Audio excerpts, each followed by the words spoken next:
बोधकथा चल रे भोपळ्या टुनुक टुनुक. एक होती म्हातारी. एकदा ती आपल्या लेकीकडे जायला निघाली. लेक राहायची दुसऱ्या गावाला. रस्त्याने जाताना मध्येच एक मोठे जंगल होते. म्हातारी काठी टेकत टेकत रस्त्याने निघाली. वाटेत तिला भेटला कोल्हा. तो म्हणाला, म्हातारे म्हातारे मी तुला खातो. पण म्हातारी हुशार होती. ती म्हणाली, मला खाऊन तुझे पोट भरणार नाही. त्यापेक्षा थोडे दिवस थांब. लेकीकडे जाते, तूप रोटी खाते, लठ्ठमुठ्ठ होते, मग मला खा. कोल्ह्याला म्हातारीचे म्हणणे पटले. म्हातारी पुढे निघाली. तिला भेटला वाघ. तो म्हणाला, म्हातारे म्हातारे मी तुला खातो. त्याने डरकाळी फोडली. म्हातारी त्याला म्हणाली, मला खाऊन तुझे पोट भरणार नाही. त्यापेक्षा थोडे दिवस थांब. लेकीकडे जाते, तूप रोटी खाते, लठ्ठमुठ्ठ होते, मग मला खा. वाघाची अशी समजूत काढून म्हातारी पुढे निघाली. लेकीकडे गेली.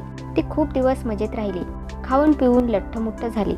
थोड्या दिवसांनी तिला वाटले की आपण आपल्या घरी जावे. तेव्हा तिला आठवले की कोल्हा आणि वाघ आपल्याला खाणार आहे. तिने हे सर्व आपल्या लेकीला सांगितले. मग लेकीने तिला एक जादूचा भोपळा दिला. आपल्या घरी परत येताना तिने एक मोठा लाल भोपळा घेतला आणि त्यात बसून ती भोपळ्याला म्हणाली, चल रे भोपळ्या टुनुक टुनुक. भोपळा रस्त्याने निघाला. वाटेत वाघाने भोपळा पाहिला. तो म्हणाला, म्हातारे म्हातारे थांब. आतून म्हातारी म्हणाली, कशाची म्हातारी आणि कशाची कोतारी, चल रे भोपळ्या टुनुक टुनुक. त्याबरोबर भोपळा जोरात पळू लागला. थोडं पुढे गेल्यावर वाटेत कोल्हा भेटला. तो म्हणाला, म्हातारे म्हातारे थांब. आतून म्हातारी म्हणाली, कशाची म्हातारी आणि कशाची कोतारी. कोल्ह्यानेही भोपळ्याला थांबवण्याचा प्रयत्न केला. पण म्हातारी आतून म्हणाली, चल रे भोपळ्या टुनुक टुनुक. पुन्हा भोपळा जोरात पळू लागला.